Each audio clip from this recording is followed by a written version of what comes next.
This is one of the biggest, if you want to use the kind of language of battles or fight for control of Oregon in history. We've got 3 open congressional races, at least 1, maybe 2 chambers up for grabs, depending on the way things go, and the governor's seat. And so you just see this really competitive environment in Oregon, probably the most competitive we've seen it since 2010, right? And so that just leads everyone to try even harder to win.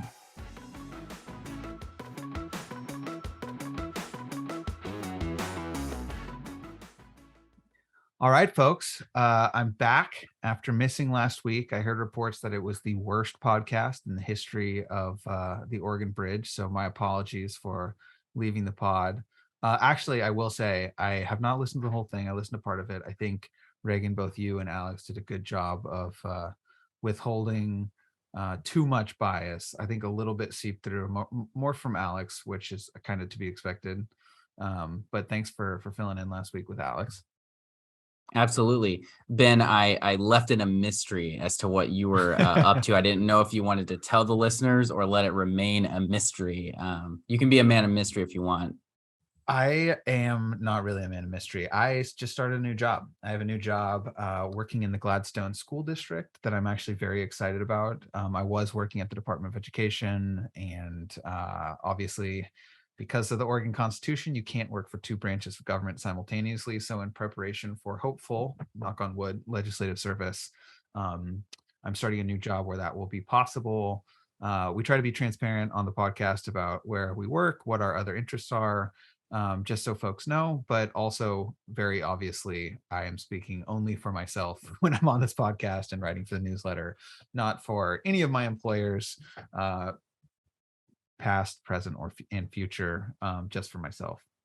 Well, Ben, okay. I just want to congratulate you on moving from the administrative side of education, which is taking money away from the classrooms, and working in a school district, which is actually educating the children. So I really appreciate that, Ben. That is the best backhanded compliment I've gotten from you, Reagan. Thank you. We will talk more about education at some point. I'm very into education. We haven't actually gone super deep on the podcast. I know you've actually got a bit of a background in education. I think you served on a charter school board. Is that right? Yeah, I was on a charter school board in Medford, and that was a ton of fun. And you learn so much about the challenges of administering education and all of that kind of stuff. And so, yeah, we ought to compare notes sometime and see what we can do. Yeah, that'll be good. That'll be a good episode someday. But today, that is not the episode. Today, the episode is about the money race for Oregon governor, labor commissioner, and legislative caucus leadership. And what I mean by that is you get a lot of articles or headlines that talk about big contributions in races, particularly for governor. You know, $1 million from Phil Knight, RGA or DGA, the Governors Association's coming in with big checks. But there's not often a lot of context about why that matters or how people should be thinking about those contributions. So what Reagan and I have done is we spent some time today accumulating totals of total amount of money that each candidate has raised, the total amount they've spent, and how much cash they have left. And so we're going to talk through our thinking about how we are processing those numbers and what they mean to us. Reagan, anything you wanted to add in terms of context before we jump into some of the specific numbers and races? No, I think you covered it pretty well. I mean, the caveat, the number one caveat is Oregon's campaign finance system is very open. Lots of money can appear very late from any source you want. It does get reported, right? But it's on a 30-day schedule right now. And then on a 7-day schedule as we get close to the election. And so there could be a lot more cash, and probably will be a lot more cash that gets spent on these races. But this is as much information as really we have right now. So to put a finer point on that, if someone gave a $10 million donation to one of these candidates 29 days ago, that number would not be reflected in what we're about to talk about. That would still be a complete secret from everyone except for the candidate and their campaign committee and anyone they've told. So huge caveat, obviously, but we do have really strong transparency rules to know that things, once the reporting deadline has met, we know all the money that's being spent, including by third-party groups. So that's what we're going to talk about today. And I will say a lot of campaigns like my campaign, for example, we just report almost immediately. Like we're not, some campaigns, there's strategic advantage where you don't want people to know that, like, but a lot of campaigns, and I think even some of the governor's races have stuff reported from less than 30 days ago. Well, there is a strategy, as you said, there's a strategy in that. If you're the front runner, you probably don't want everyone to know exactly how much money you have available. I think Betsy Johnson is reporting some of her contributions later, but if you're trying to catch up, your Kotek, your Drazan, and they've been trying to catch Betsy Johnson on fundraising, they report their contributions very quickly to get their totals up faster. And so when they get compared in the media, they close that gap faster, even if Betsy Johnson is actually ahead. So you make a good point about that. All right, so let's we've alluded to the governor's race. Let's talk about the governor's race and where folks stand. So real quickly, total amount raised. What we were looking at for these numbers is just the calendar year. So these numbers are not all inclusive from the moment they announced they were running for governor, but for our purposes, we're just talking about the 2022 calendar year. Total amount raised, relatively equal. 8.5 million for Betsy Johnson, 9.6 million from Tina Kotek, 8.8 million from Christine Drazan.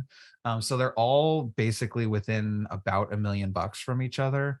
And the thing, what Reagan and I were talking about before the podcast started, is they've each got a major donor who's floating a huge chunk or category of donors. So the equivalent for each of the three would be Democratic Governors Association for Tina Kotek, national group. Christine Drazan, it'd be the Republican Governors Association. And then Betsy Johnson, it's sort of like the wealthy donor class of Oregon business leaders, I would say, like Phil Knight and that cohort. So they're relatively equal. In spending, similarly equal, although Betsy goes from third place to first place in spending. She spent 8.8. Tina has spent 7.7 million, and Drazan has spent 7.3 million. Obviously, Betsy had to spend a lot of money to get ballot access. I think that's why her number is so high, and she's obviously got to play catch up. She's behind in most of the polling, so she's got to spend more quickly. And then in cash on hand, Betsy at 2.6 million, Kotek at 2.5 million, and Drazan at 2.0 million. Reagan, what do you make of these numbers? The governor's race is expensive. Yep. It's hard to know. The most expensive in Oregon history, almost undoubtedly. I don't know if we've hit that threshold yet, but it's inevitable. It will be, yes. Because before, when you had Brown and Bueller, which was the next most expensive race, I want to say in the 40-ish millions is what I recall. This race will eclipse that. And I mean, the reason why is you have 3 well-funded candidates instead of 2. And one of the interesting things about that, I was talking to a media buyer today who said that we have 3 competitive congressional elections. We have a competitive governor's race. That is causing the prices for available TV to go up significantly. And so not only are they spending more money, they're probably getting less bang for their buck for that money. You also think about price costs have increased. I was talking to my mail supplier, and the cost of paper has gone up. And so that means the cost of direct mail is going up. And then the cost of stamps has gone up some. So inflation is also taking a little bit out of those numbers too. So if you adjusted the numbers for inflation, you might see something different, but we're definitely going to eclipse that total here just because of having these 3 very well-funded candidates. Yeah, and along those lines, like, and push back if you disagree with this, but my take is like the difference because of all those factors you mentioned, the difference between 2.6 and 2.5 or even 2.5 and 2.0 is not very significant in terms of what it will buy you in a race where $40-50 million are going to be spent. So right now, like for this year, they've all basically raised and spent what I would consider about the same in different ways. And I guess the greater context is, and without putting my personal opinion too much into this, because I don't want, I'll just let people make their own decision. Like if you think a candidate is in third place and is behind, in order for them to catapult from third to first in a race like this, one component is they're going to need to spend a lot of money to do it, unless there's some sort of October surprise that fundamentally reshuffles the race. And right now, it does not look to me like anyone is well positioned to do that. Again, there's big donors in this race who could come in with a $5 million check and fundamentally shake things up in October. That's totally possible. But right now, it seems like whatever you think the framework of the race is not fundamentally changed by fundraising. Yep. Well, and I think there's two other points discussed a little bit with Alex last time, but you look at the poll numbers that we have, which granted are mostly from Republican leaning or Republican source pollsters, all showing this race very close. But what you haven't seen is you haven't seen polls refuting those numbers from Betsy Johnson or from Kotek. Maybe they're coming soon. I don't know. So the only polling we have is slightly biased towards Republicans, but it shows an extremely close race. And so in a situation where you're comparing your poll numbers, where you say, Drazan and Kotek having the party advantage of having pre-positioned parties, Johnson running as an independent, but spending a lot of money, all of them being within, Drazan and Kotek being within a couple points of each other in the margin, Betsy Johnson being not terribly far outside the margin, 5 to 10 points. That matches what we're seeing with the money. And so it kind of leads you to believe that those numbers are probably close.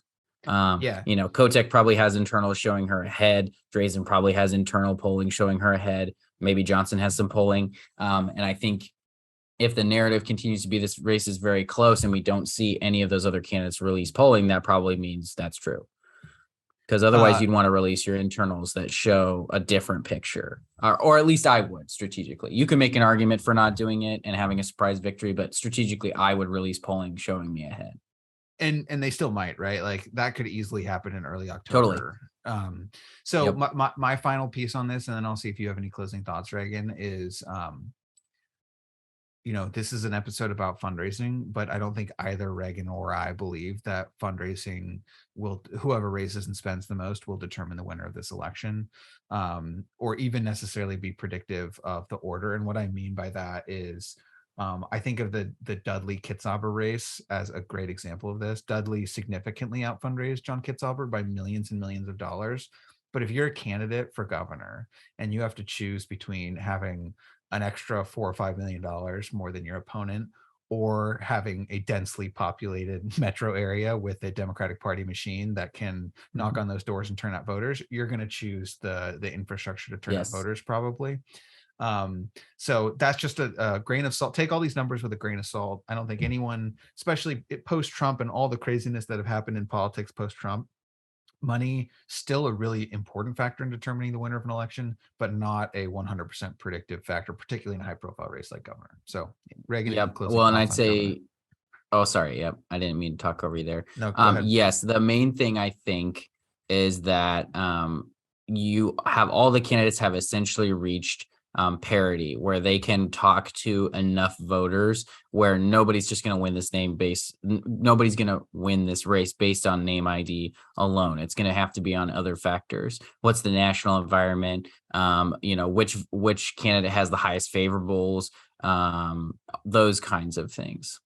And right now, 538 says Kotek is still slightly favored to win the election. And it's based on, like you said, those fundamentals of us being a traditionally Democratic state, and her having a lot of turnout the vote infrastructure that Republicans haven't displayed in the past. Doesn't mean they can't build it this year and make up some of that ground. But typically it's not something you can stand up in one cycle. But they will benefit potentially from a midterm environment that might lean Republican. But we'll see. The jury's still out on a lot of that stuff. And we've mentioned this on this pod before, but I think it's worth repeating. Democrats have a structural advantage because our voters tend to live closer together. It's easier to knock on their doors and communicate with them to turn in their ballots than it is for particularly rural voters, but even to a lesser extent, suburban voters. So, and Democrats have been doing this for decades in Oregon. And there's more of them. Yes, and there's more of them. So, and it's something I'm proud of. I think Democrats should be proud of that.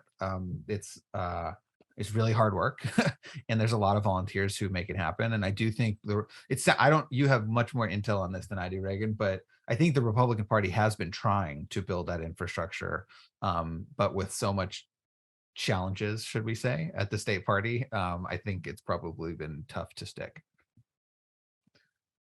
Okay. I agree with that. So Bureau of Labor and Industries, Christina Stevenson, the Democrat in a nonpartisan race, running against former state Yep. representative Sherry Helt, the Republican in a nonpartisan race. Mhm. Here are the numbers.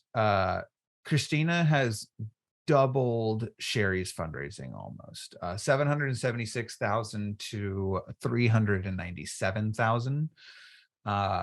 She's also spent almost twice as much more, 642,000 to 327,000. And that leaves Christina with about 162,000 on hand and Sherry with 82,000 on hand. Reagan, what do you see in the numbers?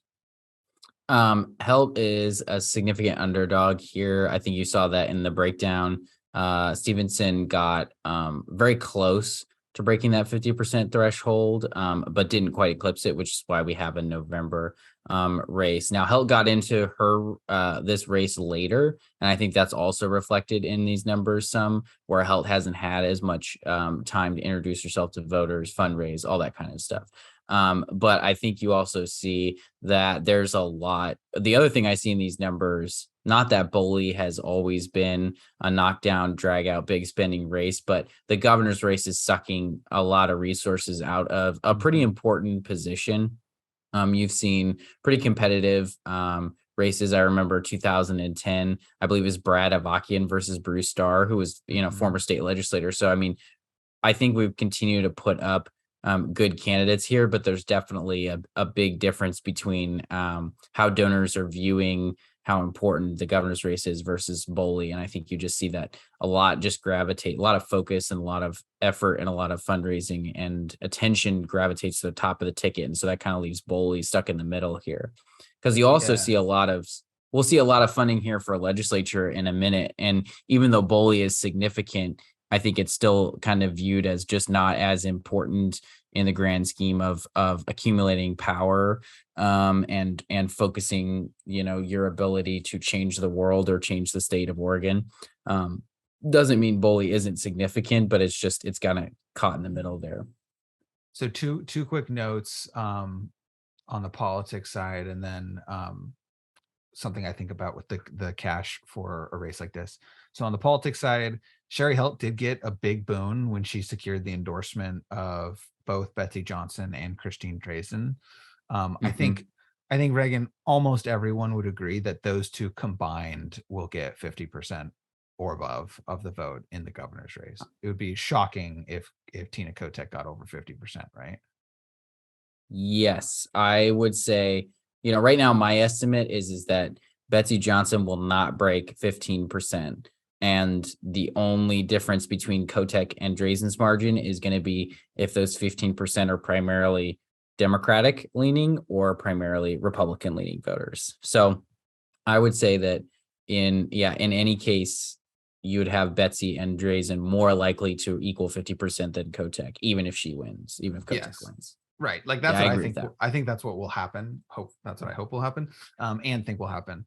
But my point. So now, are people going to say, well, now it is the first thing in Sherry Helt's voters pamphlet. If you look it up, the very first thing is endorsed by both Tina Kotek and Betsy Johnson. She wants voters to look at that and be like, I don't really know about BOLI, but I voted for Betsy Johnson, so I'm voting for her, or I voted for Christine Drazan. That's not how a smart move. Yeah, very smart move. I don't think we're not going to see the same number of votes that those two candidates for governor get combined being the total number that Sherry Helt will get. That's not how voter behavior works, but it was a smart move. And then alternatively, Christina Stevenson has like the last 5 BOLI commissioners and a whole host, basically many of the endorsements from the left and center left. So those two quick political notes, just so folks are aware. And then Reagan, a quick question on this before we move to our legislative section.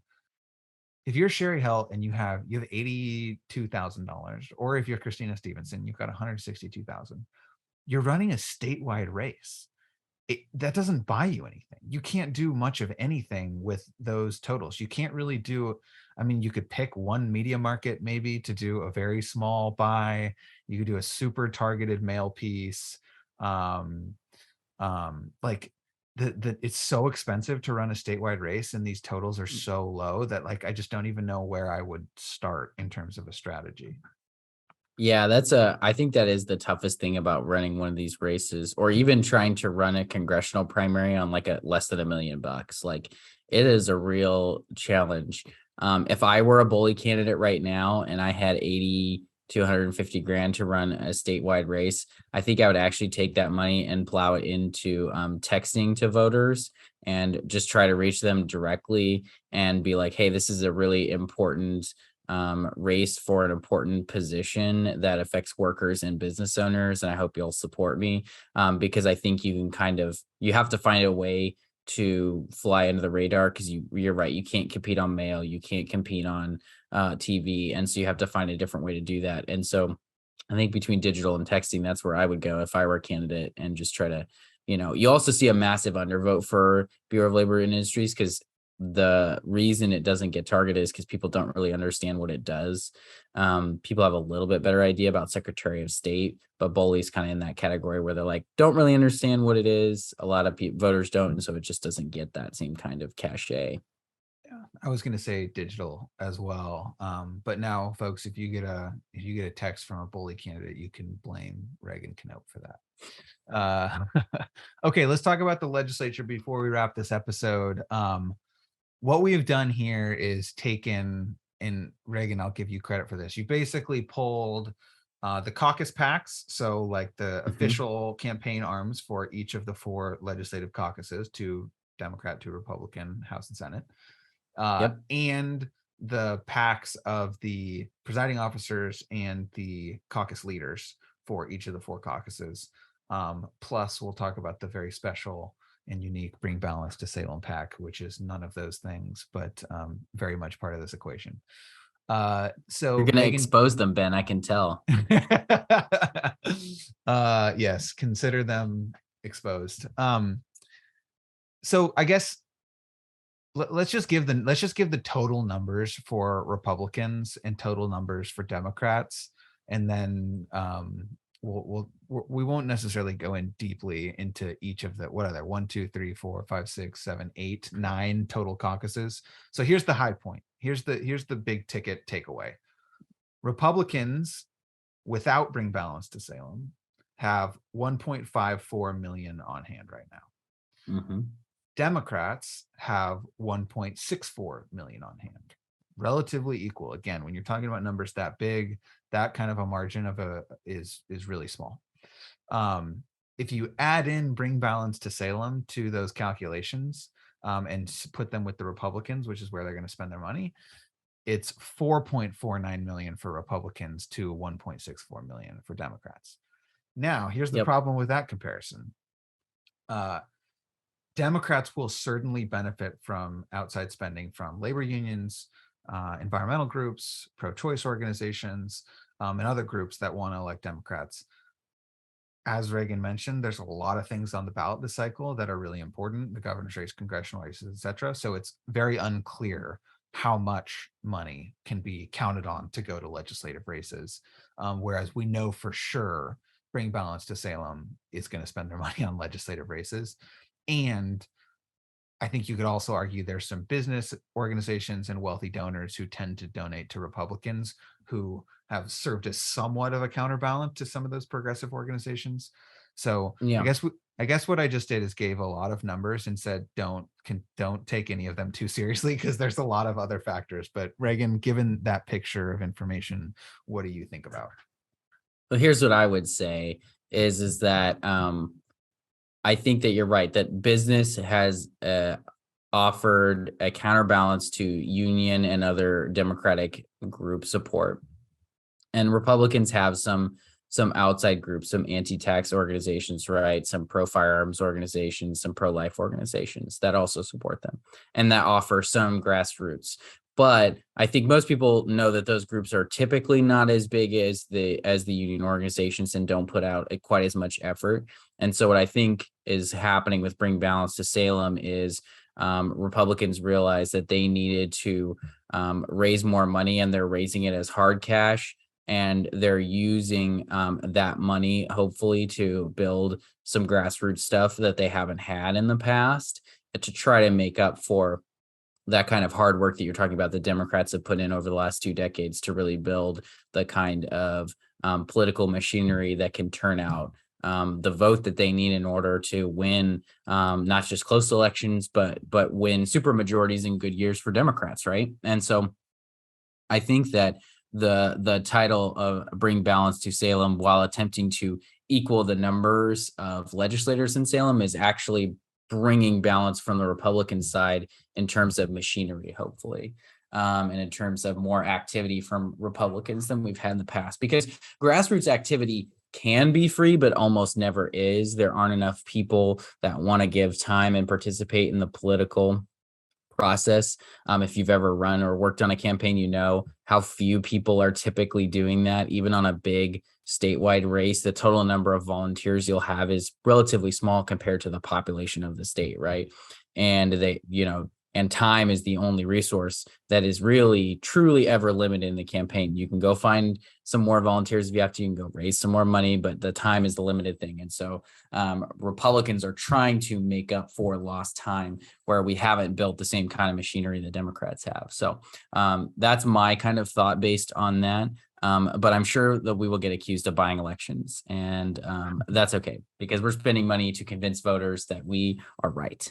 Well, and the reason why people would have heard of Bring Balance to Salem is there are several articles about this group. This is the group that is paying former Congressman Greg Walden to fundraise for them. And he's clearly succeeding. I think Bring Balance to Salem has about 3 million on hand right now. And that's after they actually haven't spent much yet. They've only spent about 364,000 with 3 million cash on hand. So I'm sure we're going to see a lot of information reported over the next probably few weeks, actually. All right. So actually a couple quick caveats to the above information to even further complicate matters, Reagan. One, we didn't talk much about money spent. I would say, if you just glancing at the numbers, I would say roughly equal, right? Not 100%, but roughly equal in the partisan split. Senate Republicans have spent significantly more than Senate Democrats, I will say. And Future PAC has spent significantly more than House Republicans. So a little bit imbalanced depending on which caucus that you look at. But here's some other caveats. This doesn't cover the money that are in the bank accounts of safe seat legislators. So, for example, there's Portland legislators for Democrats or rural legislators for Republicans, some of whom have 6 figures in their PAC. Some of that money will almost certainly be spent to support their candidates. Reagan was also talking earlier about, before we started recording, about non-cycle senators. So senators have 4-year terms. Half the senators are in the middle of their term. Many of those senators will be contributing significant amounts of money to both candidates and caucuses to support them during the cycle. So, Reagan, any comment on those factors? No, I mean, you covered it. It covered it perfectly. There's still plenty of more money out there, and I'm sure every day Senator Knopp and Senator Wagner and Representative Rayfield and Representative Vicky Breeze Iverson wake up and they make some phone calls to try to go get that money so that they can go win their races. Because I think every caucus has a lot of targeted races, and we're going to see probably one of the biggest. I mean, based on these numbers, and the overall takeaway is this is one of the biggest, if you want to use the kind of language of battles or fight for control of Oregon in history. We've got like 3 open congressional races, at least 1, maybe 2 chambers up for grabs, depending on the way things go, and the governor's seat. And so you just see this really competitive environment in Oregon, probably the most competitive we've seen it since 2010, right? And so that just leads everyone to try even harder to win. And I think that Oregonians have more choices than they've ever had, certainly at the governor's level for candidates, but even at the legislative level in terms of there being more competitive seats. And so I think we're really going to get a sense of like where Oregonians' heads are at in 2022. because there's just so many candidates that are competitive. There's not enough seats that are locked in safe where you think that somebody's not going to have to do any work to hold power. Everybody's going to have to put in the work. Look at Reagan Knopp talking about the great success of redistricting in Oregon and creating a balanced landscape for the political parties to compete. And that's really good reviews from Reagan. 100% not what I said, but democracy is still great, Ben. Democracy is great. We do agree on that. One other thing I was going to mention, Reagan, that I think is important, speaking of redistricting and all of that, I believe it's 38 or 39 state house districts where Democrats have more Democratic voters than Republicans in those districts. So we're talking about money, but also understand that the framework underneath that money in terms of voter registration is not equal, even in these swing districts. Now, granted, non-affiliated voters are sky high, and I think actually more than either of the two individual parties. And even in races where Democrats have an advantage, there's probably more non-affiliated voters in some cases than Democrats in those districts. So it's not the representation that it used to be in terms of a data point, but it is, I think, super important to keep in mind. There's a couple, we'll talk about individual races at a different podcast, but there's some places where the money looks pretty competitive or not that far apart, but Democrats have 10% more voters in the district than the Republicans. So the even money, again, is not gonna, in my opinion, not likely to overcome that dynamic.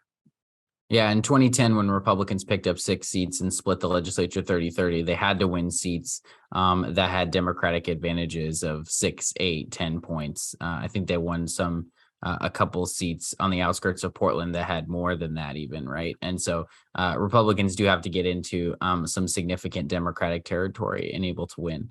And they require for that, they need a lot of resources and they need good quality candidates. And I think that's about all we got to cover, Reagan. Hopefully this was helpful for folks to give a little more context. I think a lot of this was probably self-evident and people already knew it, but hopefully we added at least 1 or 2 additional pieces of information or context to think through next time you see an article in Willamette Week about a big contribution, to put it into a little bit more context. And we've got some fun interviews scheduled over the next few weeks. We're getting into a new rhythm. My day job, frankly, is a little bit less flexible. I'm back to in person. So Reagan and I are recording in the evening time, late at night, actually.